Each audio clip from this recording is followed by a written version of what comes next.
창세기 2장 4절에서 17절을 읽었는데,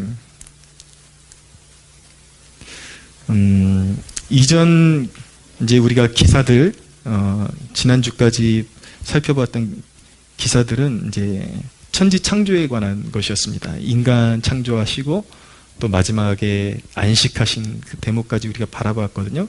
그 대목은 이제 전 우주적인 그런 존재들을 창조하시고 그 가운데 인간을 만물의 영장으로 창조하셨다는 데 포커스가 있다면, 오늘 읽은 본문은 이제 구속사적인 그런 관점과 연계해서 인간의 창조, 사람을 창조하신 대목만 포커스를 다시 이제 두고 기록하신 대목입니다. 그래서 왜 인간이 타락하게 되었고 왜 예수 그리스도라는 구원자가 필요하게 되었는지를 이제 이 본문부터 그 이유를 기술하기 시작하는 것입니다. 그런데 4절에서 5절을 보시면 사람을 만드신 동기가 하나님이 창설하신 에덴 동산 첫 번째 낙원의 청지기로서 사람을 그렇게 청지기로서 염두하고 사람을 창조하셨다라는 것을, 그 의향을 비추고 계십니다. 그래서 오늘 본문을 잘 읽으면 사람에 관한 몇 가지 사실을 배우게 되는데, 첫째는 사람은 하나님을 의존할 때만 존재의 가치가 있다라는 것을 배우게 됩니다. 7절을 보십시오. 여호와 하나님이 땅의 흙으로 사람을 지으시고 생기를 그 코에 불어넣으시니 사람이 생명이 되니라. 흙으로 사람의 형체를 지으셨습니다. 그리고 생기를 불어넣었다라고 말씀하고 있는데, 이 생기는 하나님의 호흡을 불어넣었다라는 뜻입니다. 그래서 흙으로 사람의 형체를 만들고 거기에 하나님의 호흡을 불어넣으니까 생명이 되었다, 살아있는 존재, 그러니까 살아있는 사람이 되었다라는 것입니다. 근데 이 대목이 굉장히 특별한 것은 무엇이냐면, 다른 피조물들은 똑같이 숨을 쉬는 생물로서 지어졌지만 말씀으로 지어진 존재들이고, 오직 인간만이 하나님께서 그분의 생기를, 그분의 호흡을 직접 불어넣어서 살아나게 하신 존재는 인간밖에 없다. 그리고 하나님의 형상, 영적인 피조물, 영혼이 있는 피조물로 지어주신 존재는 바로 사람이 유일하다라는 것을 말씀하고 있는 것입니다. 여기서 우리는 두 가지 그런 사실을 기억해야 되는데, 첫째는 인간 존재는 보잘것없는 존재라는 걸 기억해야 합니다. 본래의 인간의 재료는 흙이라는 것, 흙으로 하나님께서 만드신 존재가 인간이라는 것, 성경에 하나님을 토기장이라고 말씀하고 있거든요. 사람은 하나님께서 빚어 가시는 대로 그렇게 인생이 빚어질 수밖에 없는 것입니다. 우리의 인생을 존귀하게 빚어주실 분은 하나님밖에 없다라는 것입니다. 하나님만이 우리의 인생을 아름답게 빚어주실 수 있는 유일한 분이라는 것이죠. 인간의 존재가 하나님을 떠나서는 결국 아무것도 아니라는 것을 기억해야 하는 것입니다. 두 번째로 기억해야 되는 것은, 인간이 그렇게 보잘것없는 그런 존재로부터 지어졌지만 인간이 하나님으로부터 호흡을 받는 존재라는 사실은 참 영광스럽고 경이로운 것임을 기억해야 하는 것입니다. 그러니까 인간에게는 이 두 가지 면이 있는 거예요. 정말 하나님 앞에서 흙덩이이고 아무것도 아니다. 그래서 겸손해야 된다. 하나님 앞에 겸손하게 엎드릴 때만이 인간이 살 수 있다. 하나님의 능력을 힘입지 않고는 살 수 없다. 그런 연약한 존재다라는 것. 그러나 인간의 또 한 면은 참 하나님이 사람을 본래 지으셨을 때의 그 가치는 너무나도 영광스럽고 위대한 것이다. 하나님의 호흡을 불어넣어서 지은 존재이고, 하나님의 형상, 하나님의 영광이 사람의 형체에 깃들어 있기 때문인 것입니다. 그래서 누가복음 3장의 인간의 족보에 대해서 이렇게 쭉 나오는데 그리스도의 족보가 나오죠. 그리스도의 족보가 나오는데 이 족보가 쭉쭉쭉 이제 끌어올라가면은 맨 마지막에 어떤 대목이 있냐면 아담의 위는 하나님이다 라는 대목이 있습니다. 아담의 위는 하나님이다. 인간 존재의 가장 윗단계, 그 인간의 근원의 가장 원초적인 근원은 사실은 하나님이시다 라는 것입니다. 이게 얼마나 위대하고 대단한 선언인지요. 이 성경의 5절에 보시면 여호와 하나님이라는 단어가 나오는데 인간의 근원, 인간의 그런 창조자, 근원이 되시는 하나님의 이름이 여호와 하나님이다 이렇게 기술이 되고 있습니다. 여호와는 스스로 있는 자다라는 뜻입니다. 초월적인 존재라는 것을 강조할 때 성경이 하나님이라는 존재를 여호와로 그렇게 말씀을 합니다. 그리고 하나님이라는 그 이름은 엘로힘이라고 해서 능치 못하신 분이 없는 분, 전능자를 뜻하는 것입니다. 그래서 여호와 하나님, 하나님의 이름을 여호와 하나님 이렇게 연거푸 다른 그런 표현으로 말씀하고 있는 것은 하나님의 초월성과 그분의 전능하심을 강조하기 위해서 이렇게 기록하고 있는 것입니다.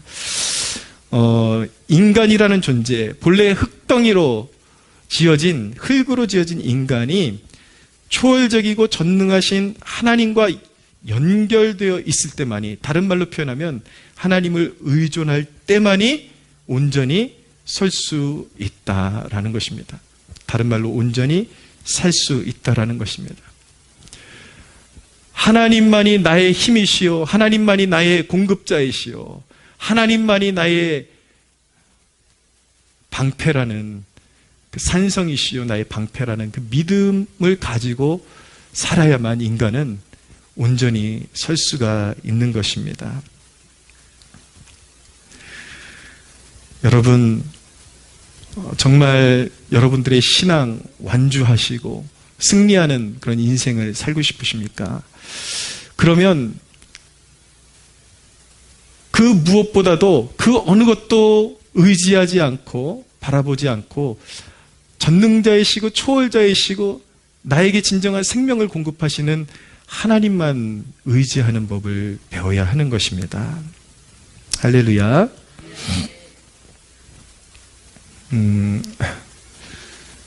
저는 목회를 하면서 그런 것을 배웁니다.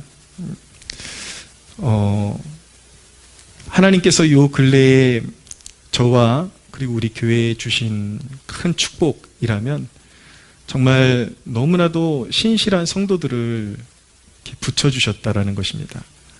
한 사람 한 사람이 너무 귀하고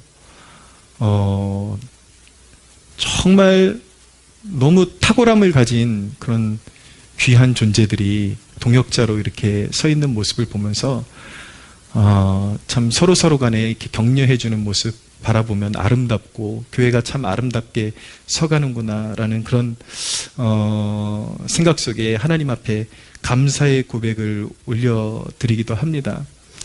그런데 제 마음속에 한 가지 또 잊지 않고 있는 면은 무엇이냐면 사람 사이의 관계는 그 사이에 어떤 일이 끼어들 줄 모른다라는 그런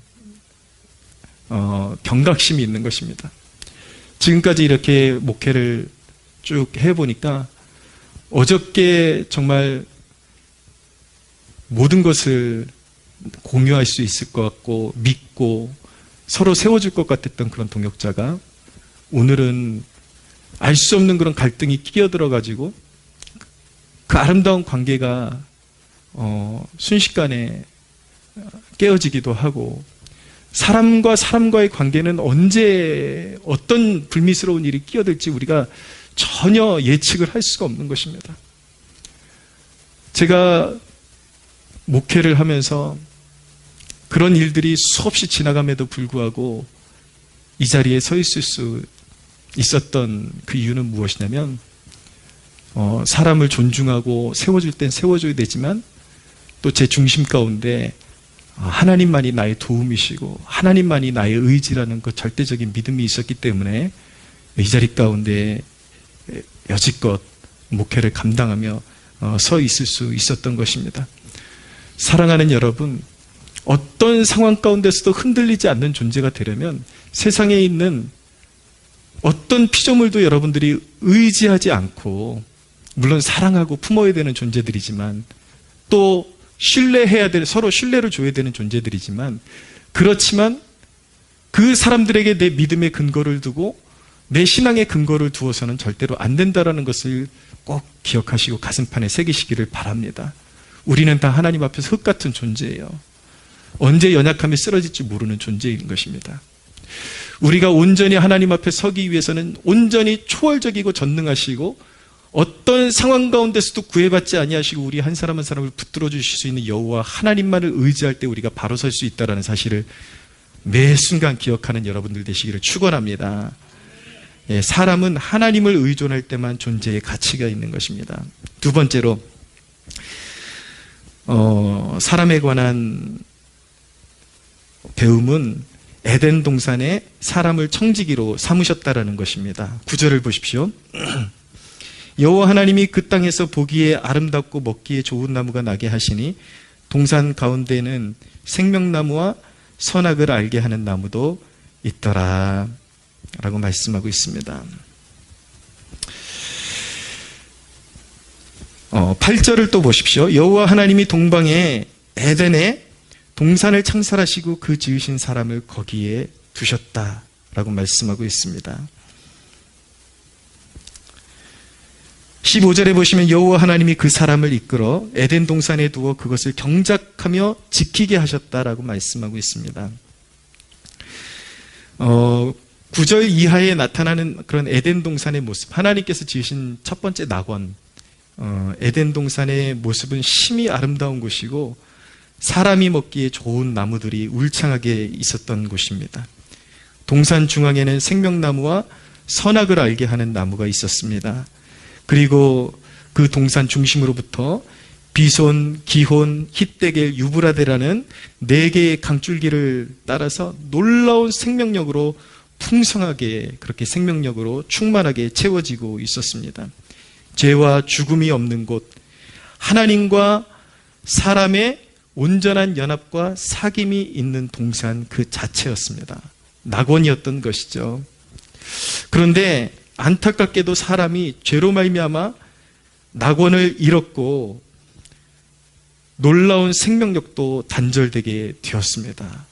에덴 동산에 있었던 놀라운 생명력이 인간의 삶 가운데서 죄로 말미암아 단절되어지는 그런 저주가 임하게 된 것입니다. 그래서 사람은 끊임없이 행복을 갈구하고 찾지만 인간의 삶에는 자기가 원치 않아도 질병과 그리고 인간 간의 갈등 그리고 죽음, 고통이 지배하기 시작합니다. 이것이 진리죠. 사람들은 그렇게 행복을 추구하지만 진정한 행복을 이 땅에서 찾을 수가 없게 되었습니다. 자기가 원치 않아도 사망의 종노릇하고 그런 질병과 고통의 그런 지배하에 놓이게 되었습니다. 그런데 그런 부서진 인간의 삶에 그런 생명력을 완전히 잃어버린 삶의 회복의 길이 열렸는데 그것은 바로 우리 위에 십자가 되시고 부활하신 예수 그리스도를 마음에 모시어 드리는 것입니다. 할렐루야. 생명의 주가 되시고 생수의 근원이 되시는 예수 그리스도께서 우리의 삶 가운데 오실 때에 우리 삶에 끊어졌던 생명의 젖줄기가 다시 흐르기 시작하는 것입니다.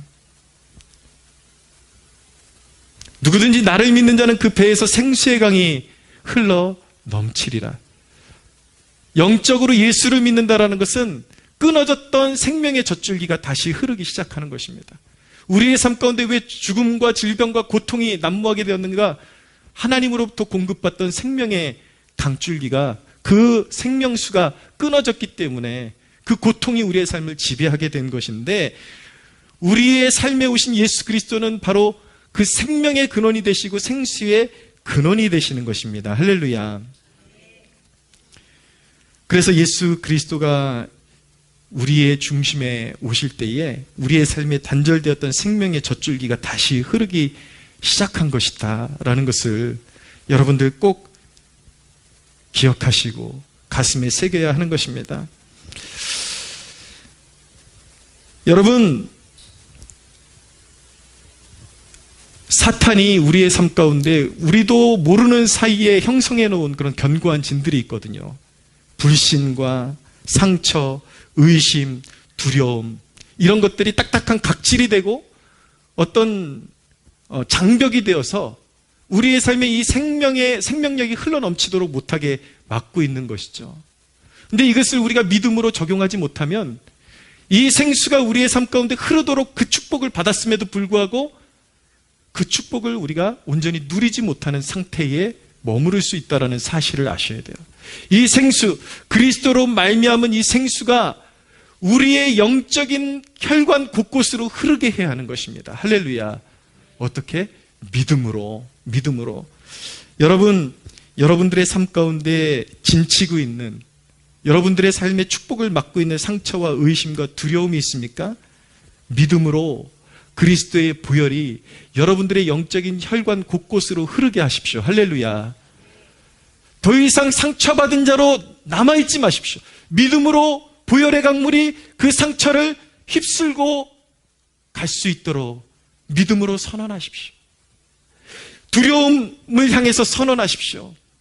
나사렛 예수 그리스도의 이름으로 명하노니 나는 치유받은 존재다. 할렐루야.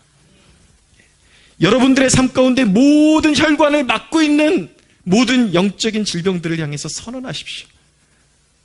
나의 주인은 예수 그리스도이시다. 그리스도의 보혈이 나의 삶의 곳곳으로 흘러넘칠 것이다. 할렐루야. 그 믿음을 가지고 여러분들의 삶 가운데 진치고 있는 모든 질병과 두려움과 모든 영적인 질병들을 떠내려 보내는 그런 복된 여러분들 되시기를 주님의 이름으로 축원합니다. 15절을 보십시오. 여호와 하나님이 그 사람을 이끌어 에덴 동산에 두어 그것을 경작하며 지키게 하셨다라고 말씀하고 있습니다. 사람을 지으시고 에덴 동산을 다스리며 지키는 청지기로 삼으셨습니다. 본래 사람은 주님의 모습을 꼭 닮아 있었습니다. 의와 사랑으로 다스리는 존재요, 하나님의 선한 일꾼이었습니다. 다스리는 것, 경작하는 것. 많은 사람들이 오해하는 것이 인간이 죄를 범하지 않았으면 노동을 하지 않았을 것이다라는 오해를 하고 있는데 그렇지 않습니다. 인간이 죄를 범하기 전에도 하나님은 경작하며 다스리는 축복을 허락해 주셨습니다. 일 자체는 저주가 아니라 하나님의 손길로 지어진 사람에게 원래는 축복이었습니다. 사람이 일을 하면 하나님의 전적인 축복 가운데 열매를 풍성하게 맺을 수가 있었습니다. 거기에서 스트레스 받고 필요 이상의 경쟁력에 낙담하고 열등감을 가지고 그럴 필요가 없었습니다. 인간이 하나님을 신뢰함으로 일을 하고 수고하고 쉼을 가지면 하나님께서 풍성하게 열매 맺게 해주시는 그런 축복을 누릴 수가 있었습니다. 그런데 하나님을 떠난 사람들은 일에 눌려 살게 된 것입니다. 하나님은 인간에게 다스리는 지혜를 주셨는데 하나님을 떠난 인간은요, 다스리려고 하면 할수록 삶이 망가지게 되어 있습니다. 인간의 혈기와 이기심과 자기 뜻대로 다스리기 때문에 내 뜻대로 다스리는 곳마다 가정이 파괴되고 일터가 파괴되고 그냥 나만 하는 것이 없는 거예요. 관계가 파괴되고 내가 내 고집대로 내 뜻대로 하면 모든 것이 다 파괴되고 작살나고 그런 현상이 벌어지게 되는 것이죠. 그런데 성경에 보면 의로 다스리는 목자의 본보기로서의 사람이 등장하는데 그 사람이 바로 다윗 왕입니다. 예수 그리스도의 예표이죠. 하나님은 성경을 통해서 다윗이 의로 다스리는 왕이다 그렇게 말씀하고 있습니다. 다윗이 어떻게 그런 축복을 누릴 수 있었는가? 물론 다윗의 삶 가운데도 많은 고통이 있고 역경이 있었지만 다윗이 그렇게 의로 다스리는 그런 예수 그리스도를 예표하는 인물로서 쓰임받을 수 있었던 것은 자기 뜻대로 다스리는 왕이 아니라 철저히 모든 순간마다 하나님을 의지했기 때문에 그런 일이 가능하게 된 것입니다. 사랑하는 여러분, 제가 창세기를 이렇게 나누면서 인간은 원래 종이 아니라 다스리는 자로서 왕 같은 제사장으로서 존재로서 부름받은 것이다 라고 그렇게 말씀드렸잖아요. 근데 여러분, 우리는 피조물의 종이 되지 말고 다스려야 하는 것입니다. 할렐루야. 그런데요, 내 힘으로 다스리면 망하는 것입니다. 그 다스린다라는 의미를 잘 아셔야 돼요. 그리스도께 내 삶을 맡겨드리고 그분이 통치하시도록 길을 열어드리는 것이 바로 잘 다스리는 것입니다. 할렐루야. 내 삶에 그리스도의 통치를 인정할 때에 예수 그리스도께서 하나님 아버지의 선한 청지기가 되어주셔서 우리의 삶을 복되게 다스릴 수 있도록 도와주시는 것입니다. 그러므로 우리의 삶의 실질적인 통치자는 내 자신이 아니라 그리스도가 되어야 하는 것입니다. 할렐루야. 그러므로 우리는 끊임없이 모든 순간마다 기도하는 법을 배워야 되고 내 삶 가운데 주권자와 통치자가 그리스도께 있다라는 것, 그것을 인정하는 법을 배워야 하는 것입니다. 그럴 때 우리의 삶은 복된 아름다운 그런 풍성한 결실이 있게 되는 것입니다. 사람에 관한 세 번째 메시지는 무엇이냐면, 배움은 사람은 완전한 자유의지를 가지고 하나님을 섬기는 존재였다라는 것입니다. 16절에서 17절을 보십시오. 여호와 하나님이 그 사람에게 명하여 이르시되 동산 각종 나무의 열매는 내가 임의로 먹되 선악을 알게 하는 나무의 열매는 먹지 말라. 내가 먹는 날에는 반드시 죽으리라 하시니라 라고 말씀하고 있습니다.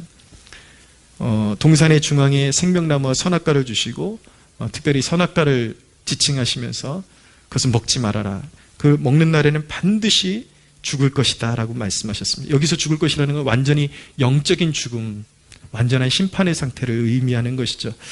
선악과를 왜 주셨을까? 이것이 굉장히 빈번하게 나오는 질문입니다. 왜 하나님께서 선악과를 에덴 동산 중앙에 주셨을까? 선악과는 하나님의 주권을 인정하는 것입니다. 하나님이 다스리라고 하셨지만 이 동산에 진정한 주권자가 있다는 것을 선악과를 보면서 항상 기억하라는 뜻이 거기에 담겨 있는 것입니다. 그것은 다른 말로 하면 하나님의 권위를 인정하라는 뜻을 담고 있는 것입니다. 모든 것이 자유하지만 하나님이 통치자이시고 하나님이 주권자이심을 항상 마음에 새기고 하나님이 허락하신 그 뜻 안에서 자유를 누리라는 것이 선악과의 의미였던 것이죠. 그래서 첫 번째 인간, 죄를 짓기 전에 인간은 완전한 자유의지를 가지고 있었습니다. 그 말은 무슨 뜻이냐면은 선악과를 먹을 수도 있고 먹지 않을 수도 있는 자유의지, 완전한 자유의지가 인간에게 있었다라는 것입니다.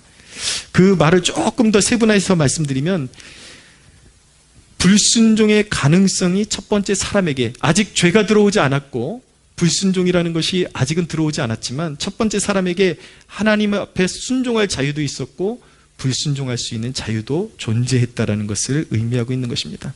이 선악과를 먹으면 죽는다, 이것을 신학적으로 행위 언약이라고 하는데, 이 첫 번째 사람에게는 이 조건이 붙은 거예요. 이것을 먹지 않고 하나님의 명령을 끝까지 지키면 영원히 살 것이요, 이것을 먹으면 영원히 죽을 것이다. 그래서 인간의 어떤 순종의 여부에 그 영생이 달려있기 때문에 이것을 행위 언약이다라고 그렇게 말을 하는데, 이 첫 번째 사람 아담과 하와가 하나님 앞에 범죄함으로 인간이 행위 언약이 깨져버린 것입니다.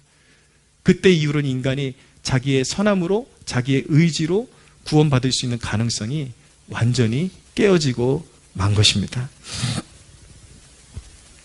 하나님은 인간에게 자유의지를 주셔서 사람이 하나님을 섬기는 것이 온전히 자발적이고 기쁨 가운데 행해지기를 원하셨던 거예요. 그래서 자유의지를 주시고 선악과를 주시고 선택할 수 있는 자유를 허락하신 것입니다.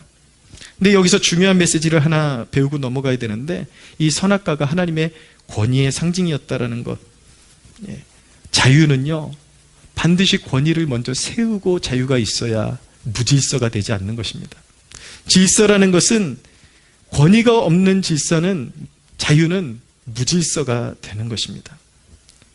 그래서 여러분, 우리가 여기서 중요한 개념을 배워야 되는데 무질서를 잠재우는 방법은 권위를 존중하는 것입니다.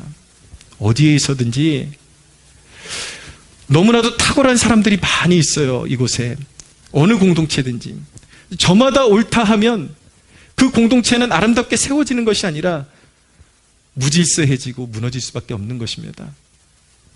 자유라는 것은 서로의 탁월함 가운데 나의 의견을 제시할 수도 있는 것이지만 그 의견이 조율되지 않을 때 하나님께서 그것을 잠재우기 위해서 허락하신 것이 권위다. 특별히 이 세대들은 권위를 인정하기 싫어하거든요. 이것이 타락한 인간의 전형적인 증상인 것입니다. 가정이건 공동체건 교회건 회사건 잘 인정이 안 된다 할지라도 무질서를 잠재울 수 있는 유일한 방법은 하나님이 세우신 권위를 존중하는 것입니다. 할렐루야. 그런데 여러분, 자유의지에 관한 이야기를 조금만 더 하자면 죄에 빠진 인간은 많은 사람들이 인간이 지금도 타락한 인간에게도 자유의지가 있다라고 그렇게 오해를 하는데 죄에 빠진 그 순간부터 인간에게 자유의지가 있긴 한데 그 자유의지는 죄악 안에서만 자유하게 된 것입니다. 그래서 여러분 자기 힘으로 예수를 믿을 수 있는 자가 없어요. 타락한 인간은요 끊임없이 자유의지를 활용하는 것 같은데 여러분 아무리 좋은 것과 나쁜 것이 있다고 생각해 보세요. 인간은 하면 안 되는 걸 알면서도 끊임없이 안 되는 걸 추구합니다. 죄악된 걸 추구합니다. 왠지 아십니까? 아담과 하와가 범죄하면서 자유의지 자체가 고장났기 때문이에요. 그래서 인간은 끊임없이 하나님을 배역합니다.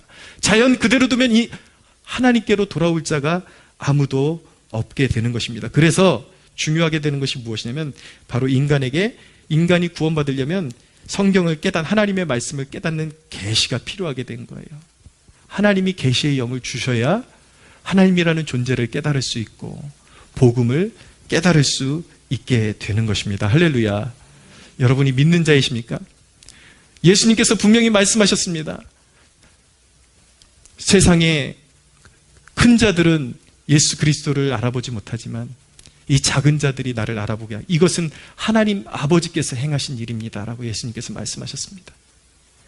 여러분들에게 믿음 주신 그리고 하나님을 알아볼 수 있게 하신 그 하나님 앞에 영광을 올려드리는 여러분들 되시기를 바랍니다. 할렐루야. 그것이 은혜입니다. 그래서 인간이 구원받으려면 은혜가 필요하게 된 거예요. 철저하게 은혜를 받아서 하나님이 살아계심을 알게 되고 창조주를 알게 되고 십자가의 복음을 알게 되고 그것이 나의 죄를 위한 하나님의 은혜라는 것을 깨닫게 될 때에 믿음으로 그리스도를 영접하고 구원에 이르게 되는 것입니다. 사랑하는 여러분, 말씀을 이제 정리하는 쪽으로 가겠습니다. 주 예수님 안에서 우리를 부르심은 다시 하나님 말씀에 청종할 수 있는 자녀로 우리를 부르신 것입니다. 이제 죄의 종이 되지 말고 의의 종이 되어서 말씀을 따라 살라는 것이 우리를 향하신 하나님의 뜻인 것입니다. 할렐루야. 첫사람 아담이 죄를 범함으로 말미암아 잃어버린 영적 자유, 하나님의 뜻을 섬길 수 있는 의지, 이것들이 그리스도 예수 안에서 믿음으로 말미암아 이제 하나님의 의를 추구할 수 있는 자녀들로 우리는 믿음 안에서 변화받은 것입니다. 할렐루야. 그 변화를 받았는데도 아직도 죄의 종이 되어서는 되겠습니까, 여러분? 끊임없이 우리가 죄에게 종노릇하지 않기 위해서는 끊임없이 하나님의 말씀을 묵상하며 그 말씀 안에 거할 때 우리는 하나님의 뜻을 쫓아 살 수 있는 존재가 되는 것입니다. 또 한 가지 도전하는 것은 특별히 이곳 가운데 일에 눌려 사는 존재들이 있습니까? 그런 분들이 있습니까? 여러분, 일에 눌려 사는 존재가 아니라 청지기직을 회복하라고 여러분들에게 도전하고 싶습니다. 원래 하나님께서는 일에 눌려 살라고 일을 주신 것이 아니라 다스리고 충만하게 삶을 영위하라고 인간에게 일할 수 있는 축복을 주신 것입니다. 사랑하는 여러분, 무슨 일을 감당하든지 여러분들의 힘으로 하지 말고 감당할 지혜와 힘을 달라고 하나님 앞에 구하시기를 바랍니다. 할렐루야.